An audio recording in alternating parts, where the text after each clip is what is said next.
gone back and forth about whether to share this, but I think I need to put it somewhere.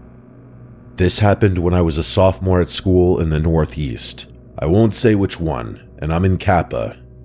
I'm an English major, and I've always taken my academics pretty seriously because I'm trying to get into law school after I graduate.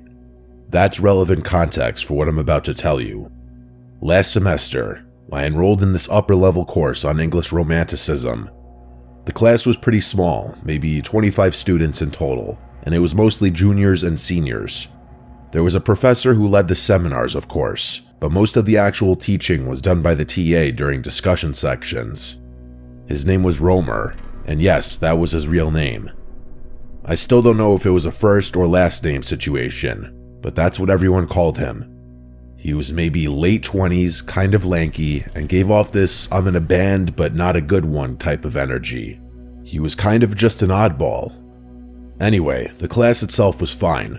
A lot of close reading, a lot of discussion about nature and memory, and all that romantic nonsense. But participation was pretty dead most days. People would just sit there and wait for Romer to fill the silence, which he hated.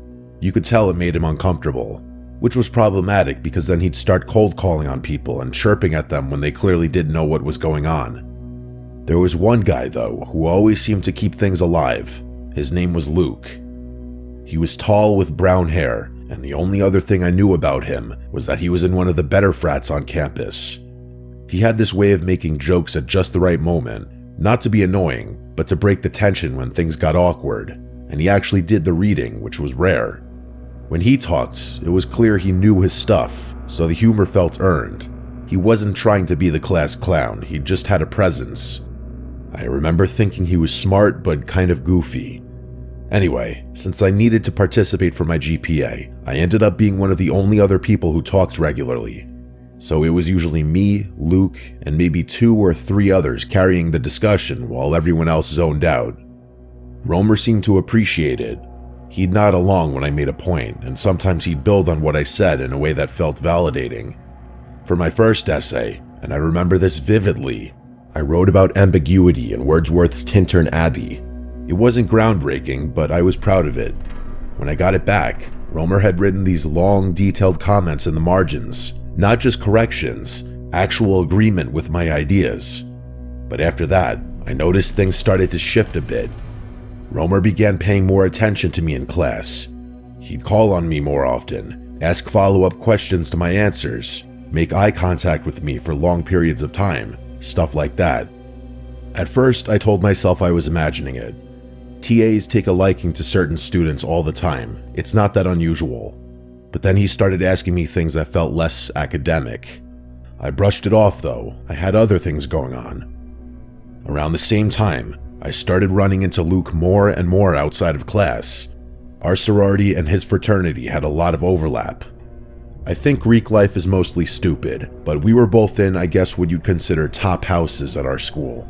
So we had a lot of joint mixers, date nights, and just always went to the same parties. And Luke was just always there.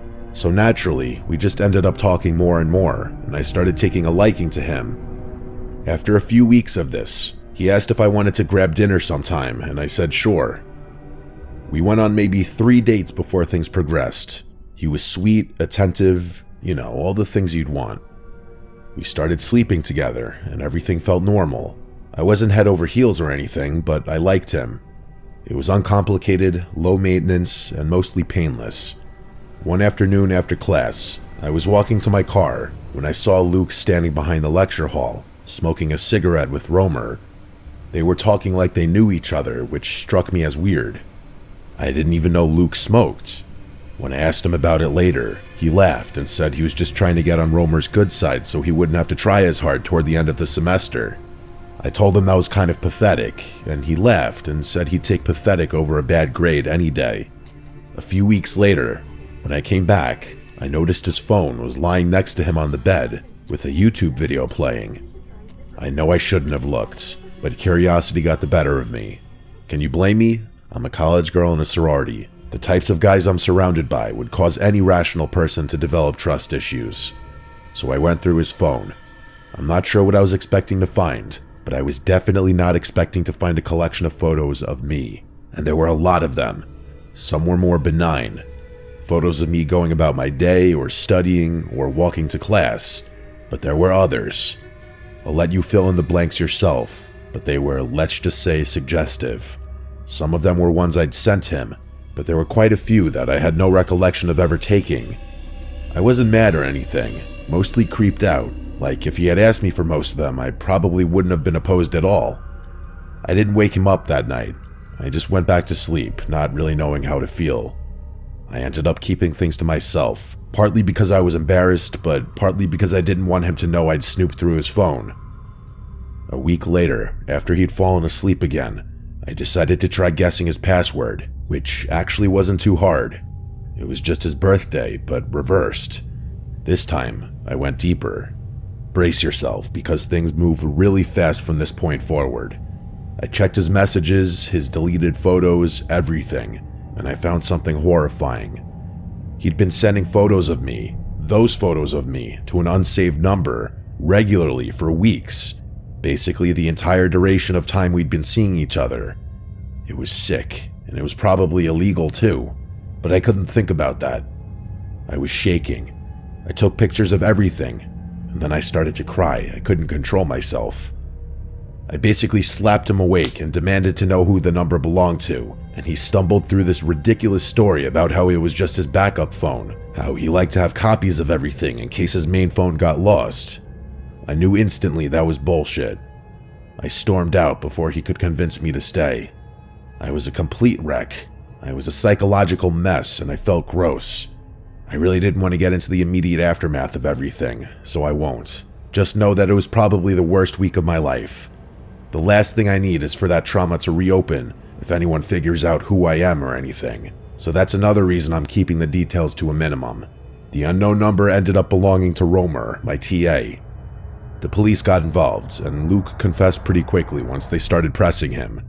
He admitted that Romer had been paying him, hundreds of dollars apparently, in exchange for photos. The whole thing had been going on since the beginning of the semester, maybe longer. I don't know all the details, and honestly, I don't want to. Luke got expelled from university, and Romer got fired. I'm pretty sure there was jail time involved as well, although I do remember thinking whatever punishment they got wasn't nearly enough to make me feel compensated. That was over a year and a half ago. I'm a senior now, and I'm almost done with school. I'm kind of relieved about that, to be honest. I've dealt with things in my own way, and I won't get into that, but I thought everything was behind me. A few weeks ago, though, I started noticing something. There's this silver sedan that's been parked outside my sorority late at night. Not every night, but enough that I've started paying attention. I haven't seen anyone get in or out of it. I don't know if it's one of them. I'm probably being paranoid, but it's really freaking me out. And honestly, I'm not sure how they'd even know I live here now. I moved into the house well after the Luke situation. Anyway, if anything else happens, I'll update.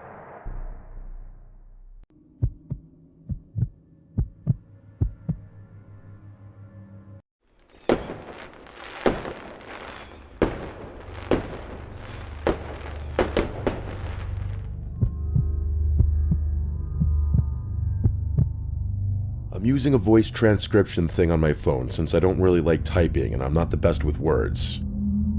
This was, God, I don't even know, like 7 or 8 years ago now. Maybe 6, I'm not really sure. My life's been a bit chaotic since then, so my head's filled with all sorts of memories and whatnot. Anyway, this was New Year's Eve back when I was still dating my ex, Duda. We were on our way back from a party when everything went down. It must have been well after midnight because I remember being extremely tired.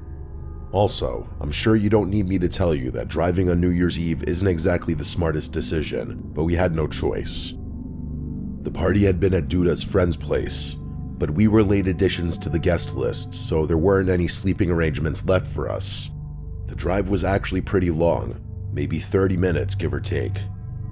The roads were pretty much empty, which I remember being grateful for. It had snowed earlier that day, so the streets were icy as hell. And honestly, the last thing I needed was to be dodging traffic on top of everything else. Duda was half asleep in the passenger seat. I had the heat cranked and some random rock playlist going just to keep myself from drifting off. You know how it is. We were maybe 10 minutes from her place when it happened. Okay, so I don't even know how to describe what I saw. One second the road ahead was completely empty, and the next there was just a woman, literally standing in the middle of the street. And she wasn't like crossing or anything. She was just there, facing my car like she'd been waiting for us or something. I remember my brain just not being able to process it fast enough. I was already slamming on the brakes before I even realized what I was looking at, and then I realized she was holding a knife. It was down by her side, this massive kitchen knife, the kind you'd use to like carve a turkey or something. My headlights were hitting her full on, and I could see her face was all twisted up, like she was crying or screaming, or maybe both. It was sickly. I don't think I've ever reacted faster in my life. I yanked the wheel to the right to avoid hitting her, but the second I did, she lunged at the car. I heard the impact before I understood what happened. Despite the chaos of everything unfolding so quickly, I knew exactly what happened. She had swung the knife at my car as I passed. Even though I had avoided her, the swerve combined with the ice was just too much. I felt the tires lose grip, and suddenly we were spinning. Duda had woken up by then and immediately started freaking out. I was gripping the wheel like it would actually do something, but there was nothing I could do. The car was not under my control. We spun a full 180 and were basically facing the other direction by the time the car stopped. After recovering from the shock of almost dying, I looked up through the windshield and felt sick all over again, because we were now facing the direction we'd come from, which meant we were facing the woman. She was maybe 30 feet away, still holding the knife, illuminated by my headlights like something out of a horror movie, and she was limping toward us, like she was trying to move fast, but she was clearly injured. She was also screaming something I couldn't understand, just this guttural, incoherent noise that sounded more like an animal than a person. It was, and probably still is, the most terrifying thing I've ever witnessed with my own two eyes. I remember Duda yelling at me to do something, but I was just frozen. I couldn't look away from this woman lurching toward us. Her clothes were dirty and torn, and her hair was all matted and wild. I don't know if she was on drugs or having some kind of mental breakdown or what, but there was nothing behind her eyes. There was nothing there. It honestly looked like she was a dead person walking. She was maybe 15 feet away when my survival instincts finally kicked in. I threw the car in drive and slammed on the gas. The tires spun on the ice for this terrifying second before catching, and we started moving. I thought we were clear, like I thought that was it, but of course I was wrong. I don't know how she moved that fast. Like 1 second she was in front of the car, and the next she was on it. She threw herself onto the hood, and I felt the whole car shudder from the impact. Duda was screaming, I was cursing, and this woman was clinging to the hood of my car with one hand while stabbing the windshield with the other, just like over and over again. I felt like she was trying to get into my car and kill me. I felt like I was gonna die. I couldn't see or think. I just started swerving the wheel back and forth as hard as I could.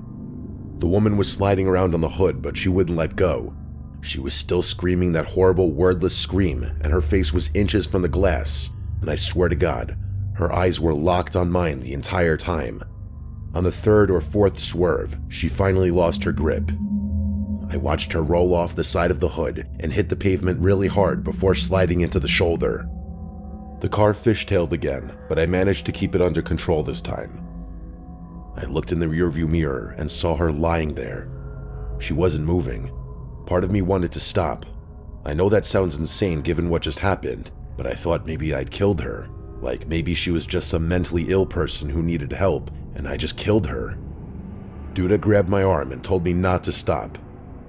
She was shaking and kept saying we needed to go, that it wasn't our problem, that we couldn't get involved. I said we should at least call the police, but she also shut that down immediately.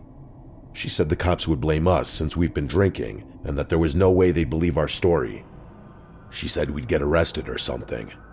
Looking back, none of that made sense, but Duda had this way of making everything sound urgent yet logical in the moment. She was always like that, very persuasive and borderline manipulative, honestly. I left that woman on the side of the road, drove Duda home, and didn't tell anyone. I still feel sick thinking about it. The damage to my car wasn't even that bad, Just the cracked windshield, the knife marks on my driver's side window, and a few scratches on the hood. Surprisingly, there wasn't even any blood on the car. I got it fixed like a week later, but the guilt stuck with me for months. I kept checking the local news, waiting to see a story about a body found on that road or a missing woman or something, but nothing ever came up. I don't know if that made me feel better or worse, honestly. Part of me wonders if she got up after we left and just walked off into the woods or something. Part of me doesn't want to know. The thing that really messed with me, though, was Duda. She acted like nothing happened. Like within a couple days, she was back to her normal self, making plans, going out with friends, whatever. I brought it up once and she got annoyed with me, telling me I was being dramatic and that we did what we had to do. I remember just staring at her and thinking like, how can you be so cold about this? A woman tried to kill us and we might have killed her, and you're willing to just forget about the whole thing? We broke up a few months later for unrelated reasons. Well, mostly unrelated, but I'd be lying if I said that night didn't change how I saw her. Maybe I'm the crazy one, but an experience like that is not something you can easily forget, let alone move on from in 2 days. I might have ended someone's life that night. That deranged woman might have ended my life that night. That's not something you can just forget about.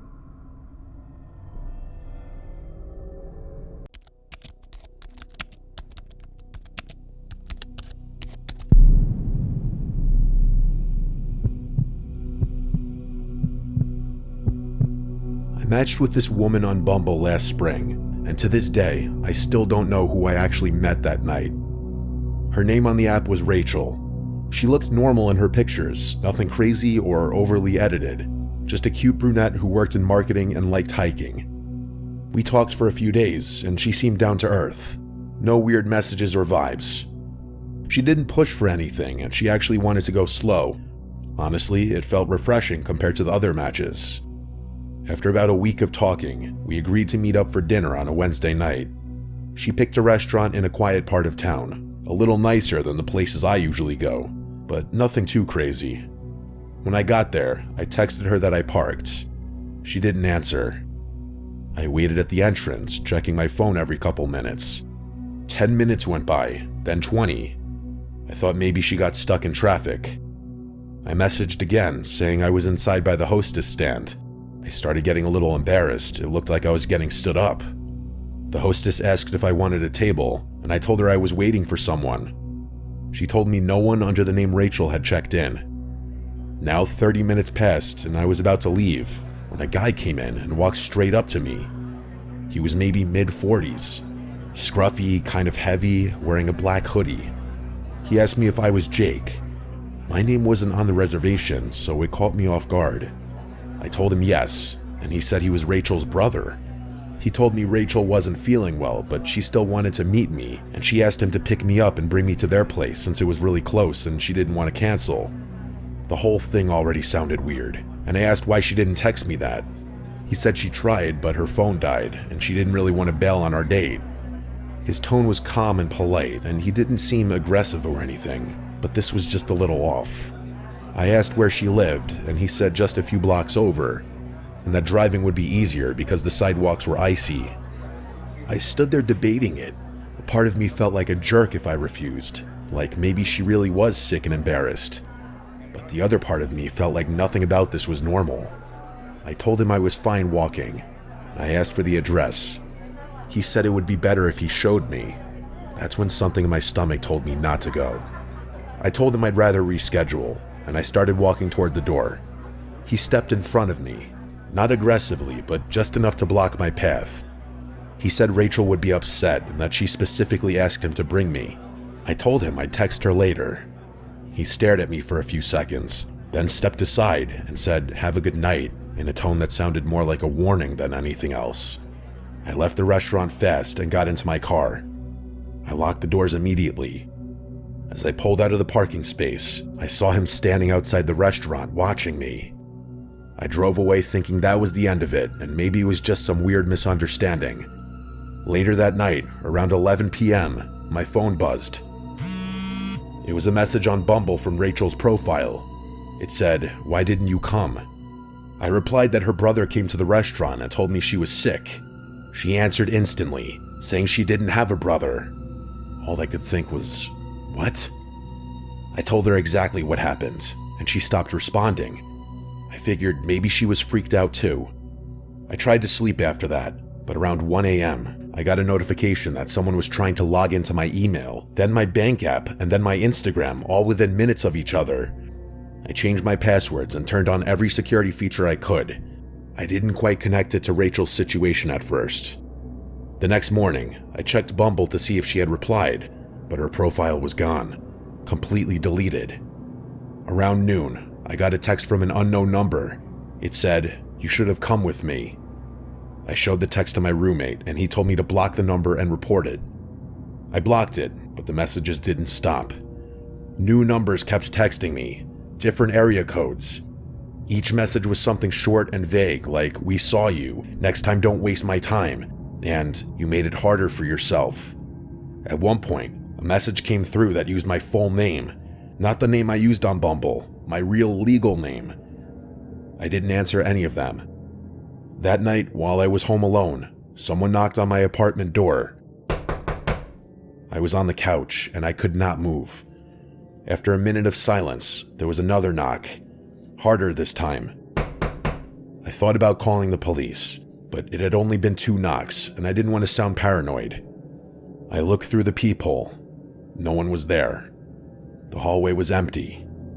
I stepped back and waited. After a few seconds, I heard heavy footsteps walking down the stairs.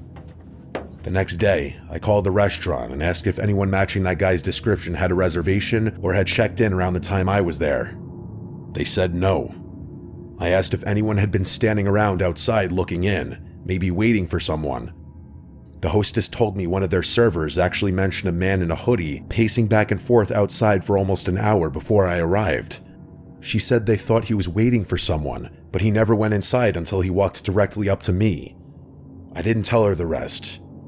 I felt sick thinking how long he had been watching the entrance. I reached out to the local police and gave them the number that had texted me first. They weren't able to trace it to anyone, and since no crime had technically been committed, according to them, they couldn't do much. I deleted Bumble, I changed my phone number, and I changed all my passwords. Things were quiet for about a week. Then, one night when I was taking the trash out behind my apartment building, I found a folded piece of paper shoved under the handle of the dumpster. It had my name on it. I opened it. Inside was a printed photo of me from the night of the supposed date. Me standing inside the restaurant lobby looking at my phone. The angle was from outside the window. Someone had watched me the entire time. On the back of the photo, it said, "You." I couldn't sleep for days. I started staying at friends' houses. Every little sound made my heart jump. A few days later, I checked the dumpster again and found nothing. I became really hyper-aware of my surroundings. Eventually, the messages and everything stopped. Or maybe they just stopped showing themselves to me. Maybe they were still watching. The only thing I know is that the person I met that night was not Rachel's brother, because Rachel didn't exist. Someone made the entire profile from scratch. Someone created her just to lure somebody somewhere. Someone was expecting me to leave that restaurant with them. And the worst part is that I still don't know who he was. I have not been on a dating app since. I feel like I was supposed to disappear that night, and the only reason I didn't was because I trusted my gut at the last second.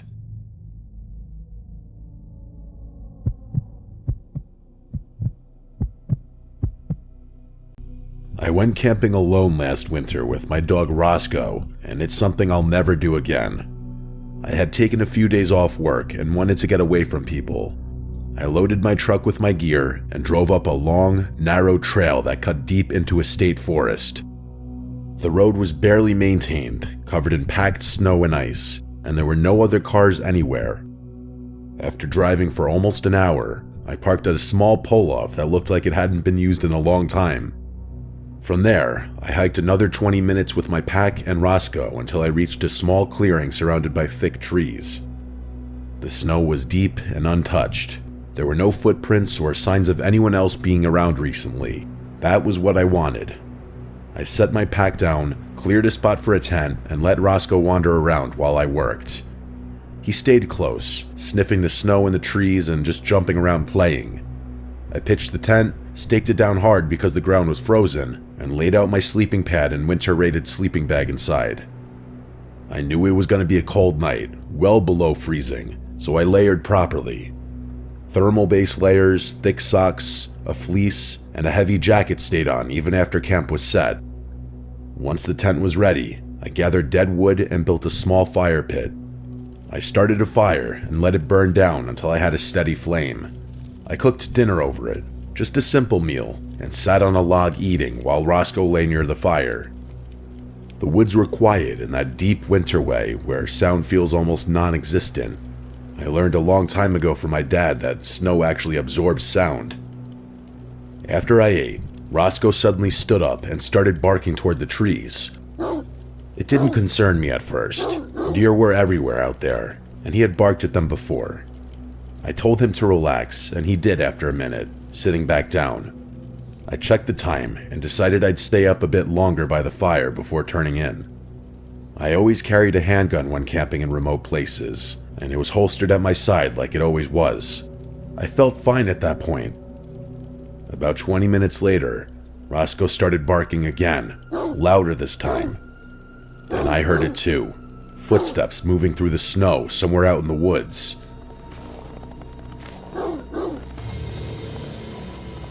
I stood up and listened. The steps stopped, then started again. Roscoe went from barking to growling, then suddenly went silent. He stood staring straight ahead toward the trees.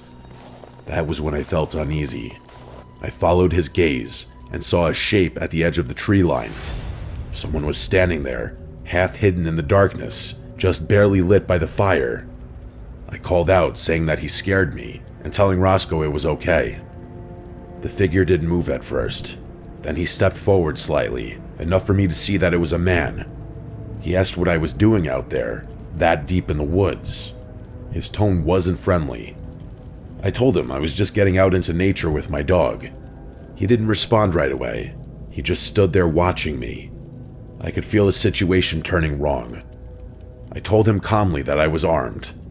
The man slightly laughed and said something about me threatening him instead of inviting him to join me, and asked where my hospitality was. Then he turned and walked back into the darkness, his footsteps fading into the woods. I stood there for a long time after that, staring at the trees. Roscoe stayed close to me. I didn't like any of it, but eventually I told myself he was gone. I put out the fire carefully, throwing snow on it and stirring the ashes until there was nothing left that could glow. I didn't want light drawing attention. I crawled into my tent and sealed it up. Inside, I did everything I could to stay warm. I laid my sleeping pad down to keep the cold ground from draining heat from my body. I stayed fully dressed, pulled on a knit hat, and cinched my sleeping bag tight around my shoulders. I kept a hand warmer near my core and another near my feet. Roscoe curled up next to me, his body heat helping more than anything. I lay there listening to the woods, or rather, the extreme silence. After a while, Roscoe started growling again. Then I heard what he was growling at. Footsteps in the snow. They stopped and Roscoe quieted, but his ears were still perked up. Then the footsteps started again, closer this time, and slower than before. They came right up to the tent and stopped. Roscoe began howling loudly. I whispered for him to stop, terrified of drawing attention. When he did stop, he went back to growling. Whoever it was just stood outside the tent. I could hear subtle movement, like the shift of weight in the snow. I had my gun in my hand now, but I didn't want to make threats. I didn't want to be forced to follow through with the threats. I have never actually shot anyone, and I don't think I have it in me to kill someone even in self-defense. Finally, I couldn't take it anymore. I cocked the gun and said clearly that I had a gun and that whoever was there needed to leave now. But realistically, who else could it have been besides that creepy guy from before?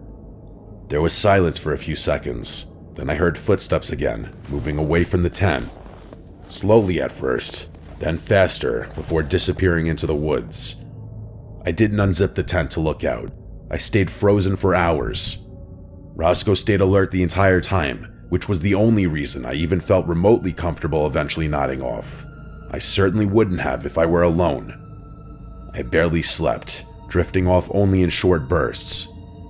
When the sky finally began to lighten, I packed up as fast as I could at the crack of dawn. We hiked back to my truck and drove away. I never went back to that part of the woods again, and I never will. Creeps like that guy really make life scary sometimes, and remind you that you can never really let your guard down.